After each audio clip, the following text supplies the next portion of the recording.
It's the Ross Tucker Football Podcast. Oh, yeah, it is. But it's not just any Ross Tucker Football Podcast. It is a Monster Monday presented, of course, by DraftKings. It's a new week. Heck, it is a new year. Happy New Year to each and every one of you. Hope you had an excellent holiday weekend. I know a lot of you don't have work today. Good for you. Jack and I still do.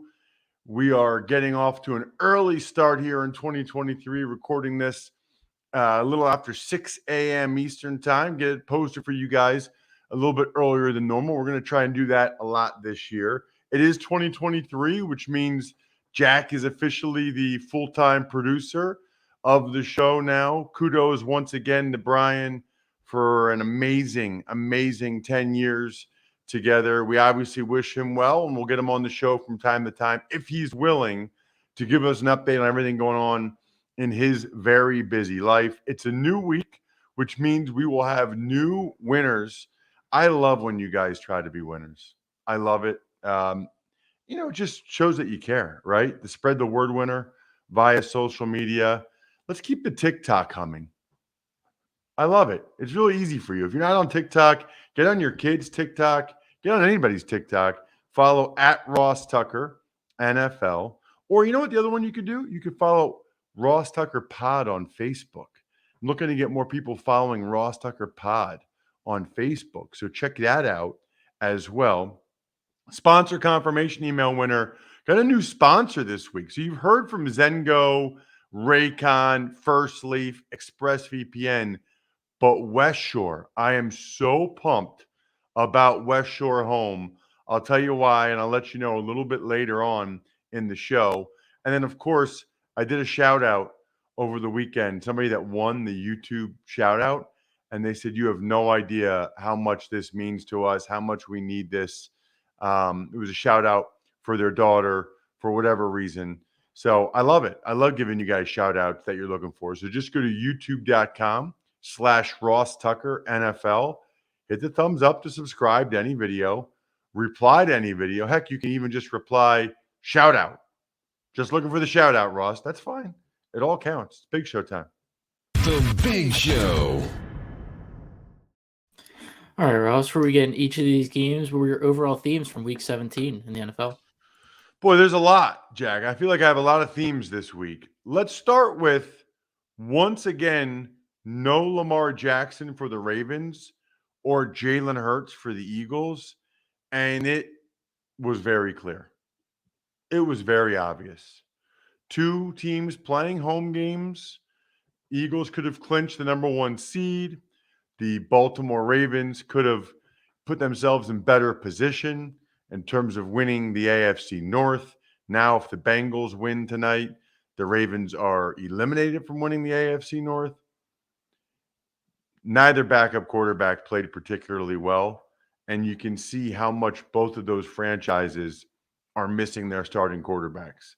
And I think it's fair to note that this is one of the things that a team has to consider, has to take into account if their starting quarterback is also going to be one of the primary ball carriers, right?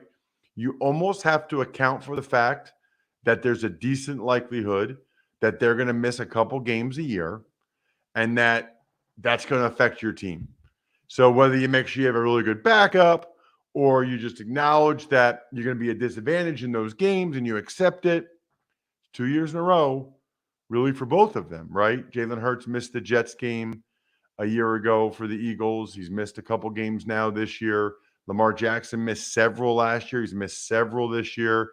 Just something that you need to take into account if your primary starting quarterback is one of your leading ground gainers. Just part of it. Some of the things that jump out to me. We had some teams clinching some things. Kudos to the New York Giants and their fans. It feels like it's been a long time, but they're going to the playoffs. I mean, and they clinched with a game to spare. Very impressive job by Brian Dable, because man, they still don't have the most talented roster. Not even close to it. But he's gotten Daniel Jones to play really well. He has. And he's utilized Saquon effectively.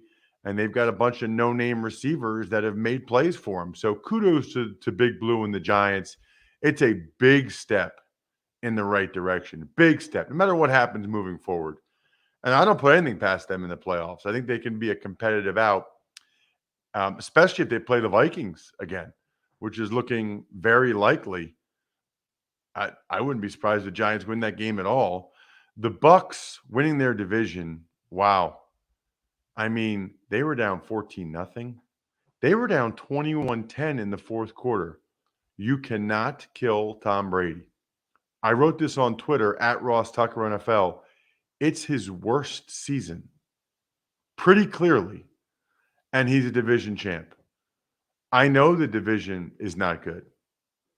He's still a division champ, still going to the playoffs, still have a home playoff game for his franchise in his worst season ever, and he still got it done at the end of a lot of these games, including yesterday. Carson Wentz, that decision, what a brutal one for Ron Rivera. They start the day controlling their own destiny, controlling their fate. They end the day eliminated. Wow. That was a big decision by Ron Rivera. It did not work out in the slightest. Wentz had 3 interceptions. The Commanders scored 10 points against that Browns defense. And he's not going to be the quarterback there next year. I can tell you that much right now. I mentioned it earlier. The Eagles still can't clinch the number 1 seed. I got to tell you guys, I know a lot of you aren't on Twitter. Man, you should be. If only to see the enjoyment I get when I tweet something like, are there any bigger rivalries in sports than the Battle of LA between the Chargers and Rams? And hundreds of people reply with bigger rivalries. Hundreds of people take that seriously. I mean, the thing that I'm always amazed by is like when people see the language I use, you would think it's very clear. But people just don't think. Are there any bigger rivalries in sports? The Battle of LA? Nobody calls it the Battle of LA. I didn't even say rivalries in the NFL. I said in sports. I mean, please. You know, people just are. It's a really interesting lesson, not to get too philosophical or deep on you here, but how people aren't really very discerning about what they read. You know, they're not. I think that was like the number one thing I learned in college. You need to be very, very conscious of biases, satire, very cognizant of what you're reading. The last theme is just, it must be so nice and so fun to be a Steelers or a Packers fan. I mean, they really don't know, for the most part, what it's like for other fans of other teams. Even when it looks like it's a lost season for both, they're both going to be in the last game, likely with a chance to make the playoffs, but they're at least in the mix. So many teams are already done for the year and have been. I think it just speaks very, very well to those franchises and the cultures that they've built. Funny, by the way, I was talking a lot last week about New Year's resolutions. I got one for you. Step up your game around the house. You know, I know a lot of you are like me and my wife, Kara. You probably have an old bathtub or an old bathroom that you'd love to remodel, but you just never get around to it, right? Like you don't have the time, you don't know where to go. I'm getting not 1, but 2 bathrooms remodeled thanks to my friends at West Shore Home. Huge fan. So first of all, you guys know my wife works. They came to our house to give us a quote at 7 o'clock on a Tuesday. 7 o'clock on a Tuesday. And here's the thing. The girls are 9 and 10 now. They don't really need that. Like, I don't even know what it is. Our house was built in 98. Is that acrylic? Everybody has these same, like, I don't know how to describe them. They're like plastic tubs. We have that in the girls' bathroom and in the guest bathroom. We're getting them both taken out and putting in like a nice, spacious shower. It is awesome. Crazy quick and easy process. They gave you the exact pricing on the project on the spot. Here's what's amazing, right? Go to www.westshorehome.com/Ross to schedule a free consultation. It's free. And get 20% off your remodeling project for a limited time. So you want to talk about an awesome way to be the sponsor confirmation email winner? You don't have to spend a dime. Just go to westshorehome.com/Ross to schedule a free consultation and get 20% off if you do a remodeling project like us for a limited time. Tuck's Takes. All right, Ross, we'll start with Young Ho Koo, who wins it for the Falcons via walk-off field goal 2019. Young Wei Q. Young Wei. Young Wei Koo. That's all right. So, strange game. On Friday, out of nowhere, the Cardinals ruled out DeAndre Hopkins and Colt McCoy. Hopkins' knee was bothering him. Colt McCoy, who had been cleared on Tuesday and was going to start, had concussion symptoms. I'm not saying I don't believe them. I am saying to have both of those things happen on Friday is unusual, is the best way I would describe it. Very unusual for guys that are expected to play all week to both surprisingly get ruled out on Friday. I thought, if I'm a Falcons fan, I'm actually encouraged by this season. Solid outings again from Ritter, Tyler Algier, Drake London. They get Kyle Pitts back next year. So I don't know what they'll do at quarterback. I don't know if they'll bring another vet in, just to have somebody else to compete with Ritter or in case Ritter's not the guy. But they need to do something. Thought David Blau for the Cardinals did some positive things, especially finding Trey McBride, the rookie tight end, with a big day. J.J. Watt got another sack. Just felt like the Cardinals kind of ran out of gas after James Conner got injured. Detroit keeps their playoff hopes alive with a 41-10 win against the Bears. So Justin Fields, his running remains incredible. The amount of times he's gone over 20 miles an hour, he is one of the fastest players in the NFL, period. Not quarterbacks, players. He even got that Cole Kmet touchdown early. I think he's close to breaking the rushing record for a quarterback, like very close. He didn't do it yesterday, did he, Jack? I don't think he broke it yesterday. We probably would have heard about that, but he's close. That was about it for the Bears. Other than that, another week where the Lions are getting a lot of touchdowns out of random tight ends. If it's not Zylstra, it's Brock Wright. Aiden Hutchinson was an awesome draft pick.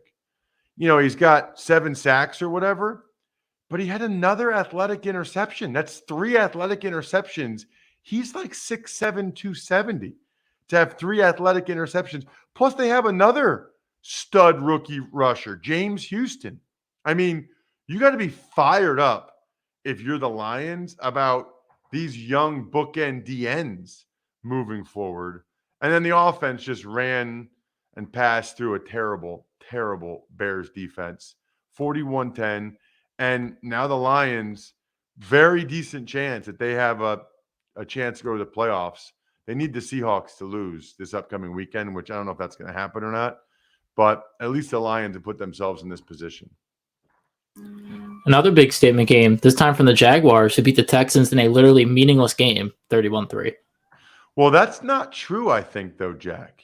I think there's still a scenario, might be done now that the Ravens lost to the Steelers, but there was like a scenario, and there still might be, where the Jags could lose to the Titans and still be the wild card.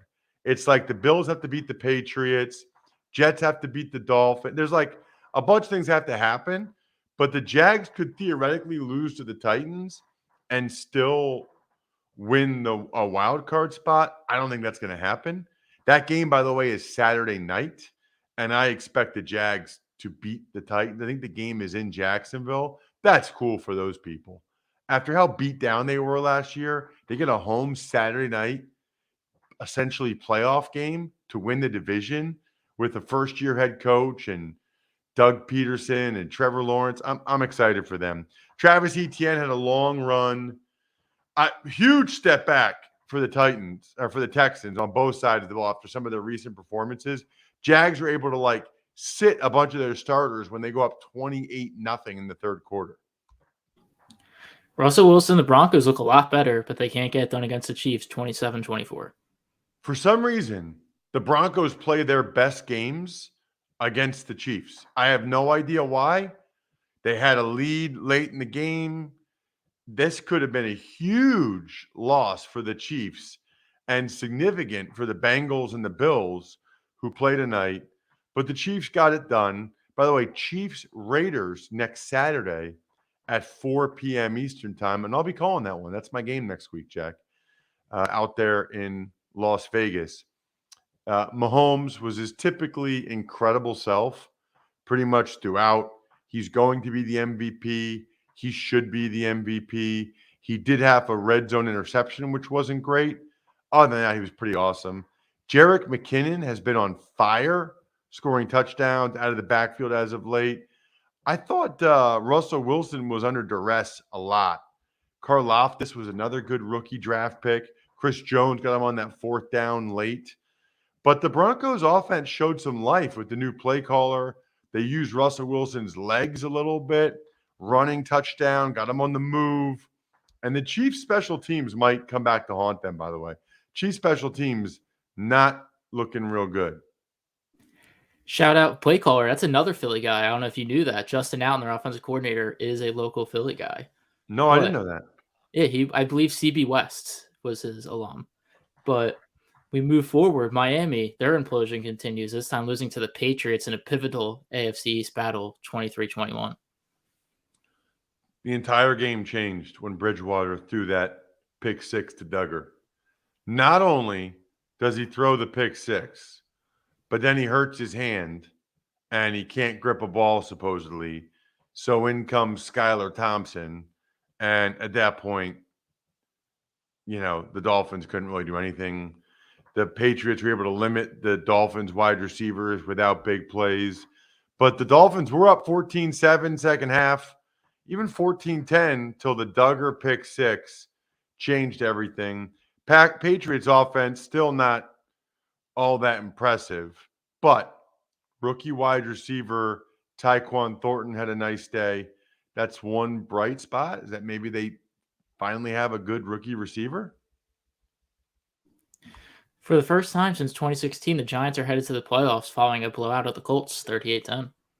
What a blast from the past, by the way. Landon Collins getting a pick six off of Foles to put the Giants up 21-3, pretty much put it away. Daniel Jones, I mentioned earlier, playing really well again. His numbers passing don't wow you, but he's taking care of the football. It's the throws he's making at the times he's making it. He almost ran for 100 yards. He ran for 2 touchdowns, and his ability to run is something that makes him a good quarterback. You heard me. He's a good quarterback in the NFL. Colts are pretty much just playing out the string at this point. A lot of people have been talking about Kayvon Thibodeau doing the snow angel or whatever while Foles was hurt. He says he didn't know Foles was hurt while he was doing that. I believe him. I'm okay with that. But I did see a video where he then went on the sideline and did the good night signal. Now, if he's saying good night, meaning the game is over, good night to the Colts, that's one thing. If he's saying good night to Nick Foles or go to sleep to Nick Foles, then I got a problem with that.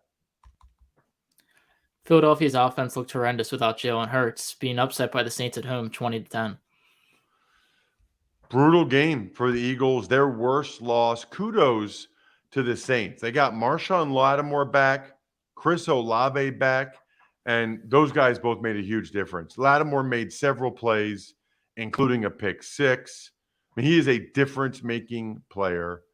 Chris Olave, especially early, was converting a bunch of those third downs when they needed him to.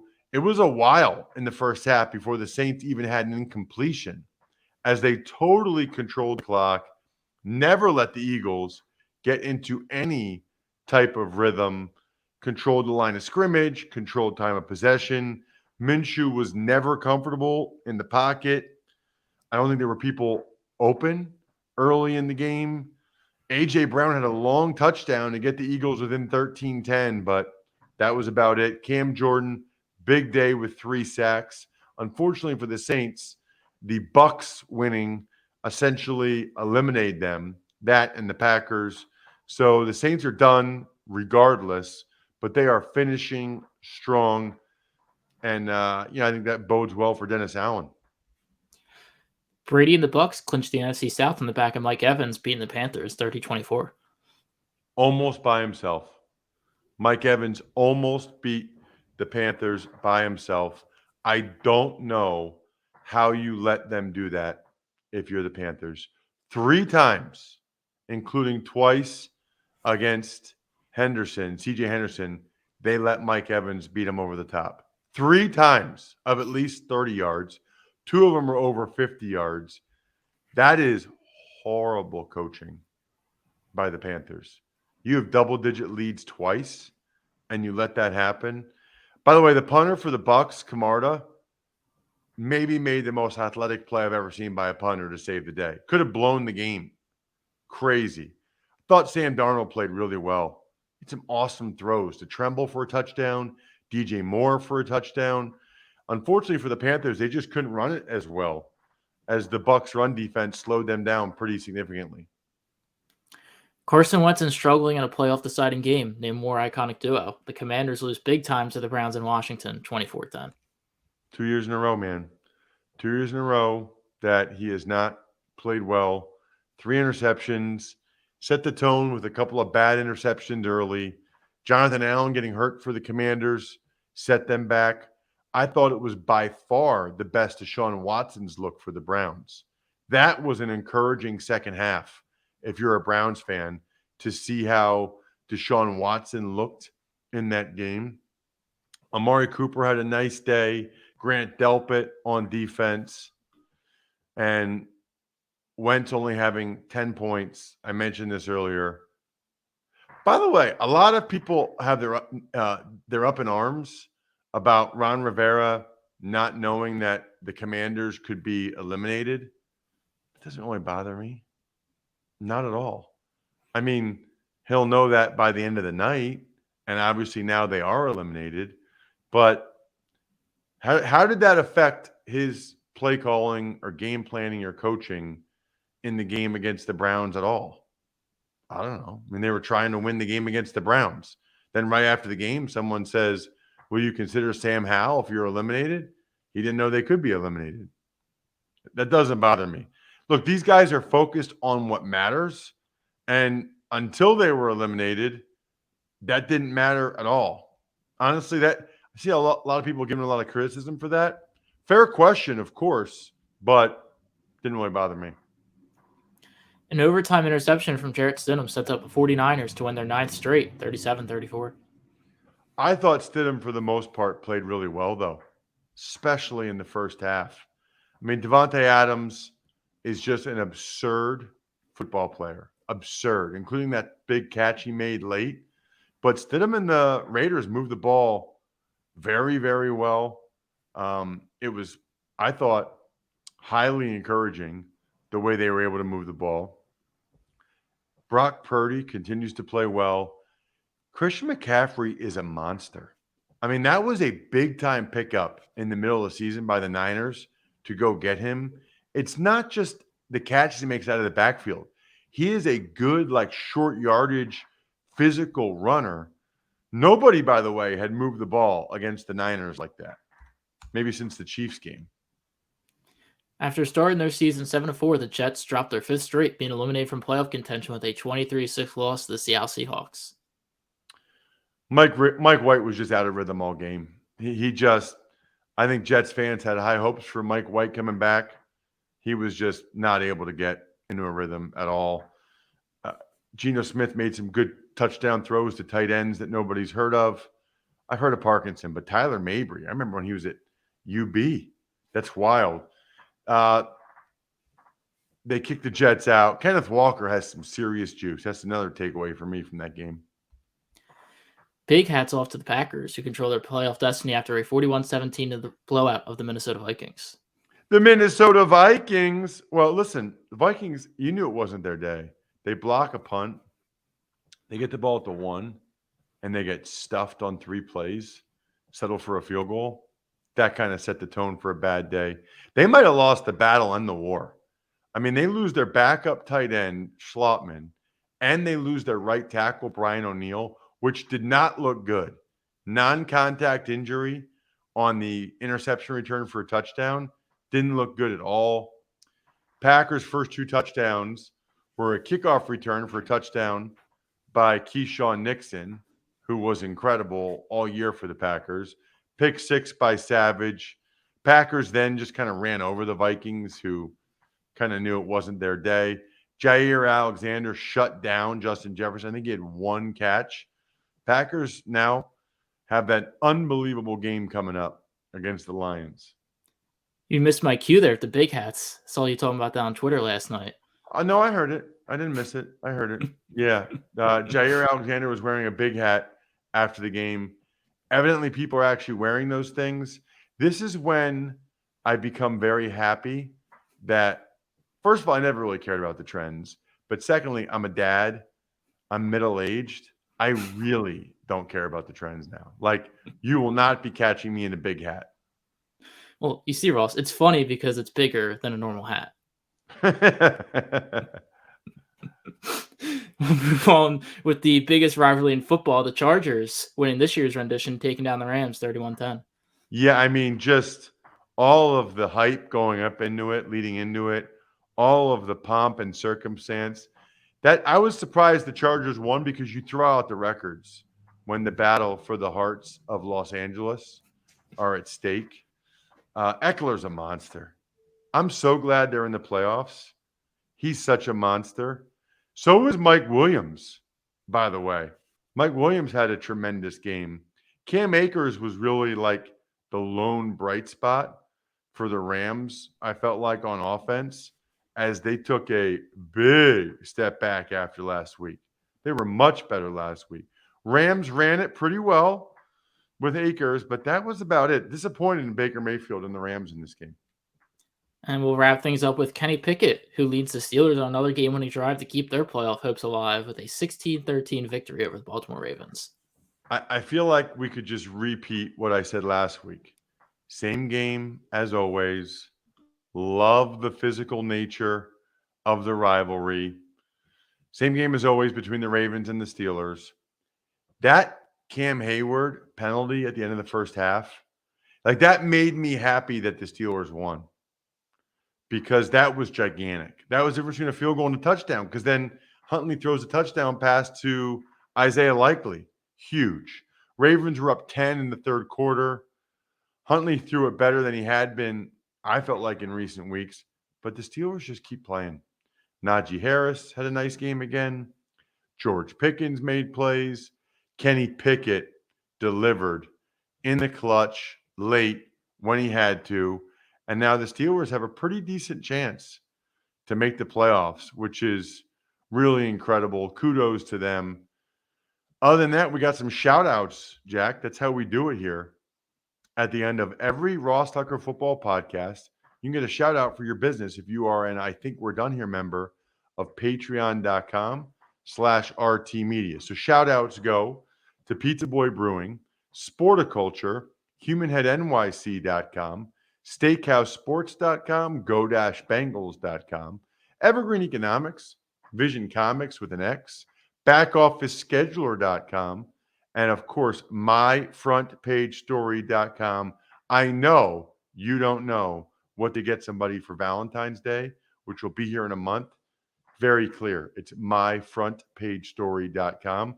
I think we're done here. Thanks for listening to the Ross Tucker Football Podcast. Make sure to also subscribe to the Fantasy Feast, Even Money, Business of Sports, and College Draft. All available at Apple Podcasts, rosstucker.com, or wherever podcasts can be found.